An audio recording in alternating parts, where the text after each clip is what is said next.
नमस्कार. तुम्हा सगळ्या मित्रांना आणि जे हे व्हिडिओ बघतात त्या सर्व मित्रपरिवारांना आणि पब्लिकला एक फक्त छोटासा संदेश देण्याचा प्रयत्न करेल. पाऊस पडला की पावसाळी किडे जसे बाहेर निघतात तसे वॉटरफॉल, डोंगरदऱ्या फिरणारे जे अतिउत्साही कार्यकर्ते असतात, जे स्वतःला पर्यटक म्हणून, गिर्यारोहक म्हणून संबोधतात, ते बाहेर निघतात.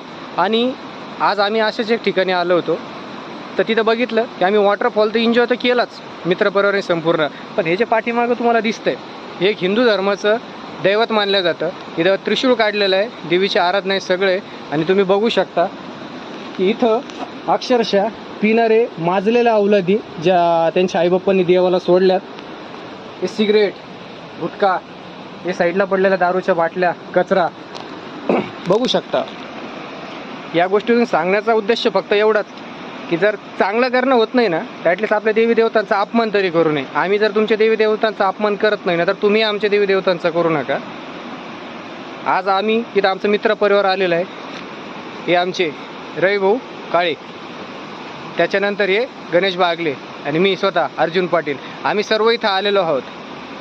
हे जे माझ्या गळ्यात आहे ना, हे आविष्कार सेवाभावी संस्था फाउंडेशन संस्थेचं बजाजनगर पोलीस मित्रमंडळाचं उपाध्यक्षपद आहे. मला पद मिळालं म्हणून नाही, तर फक्त एक सोशल सर्व्हिस म्हणून, काही म्हणा, एक जाणीव म्हणून आज आम्ही आलो होतो. आम्हाला अशीच एका गुप्त माहितीदाराकडून माहिती मिळाली की तेहून खूप दारू वगैरे पितात, देवी देवतांचा अपमान होतो.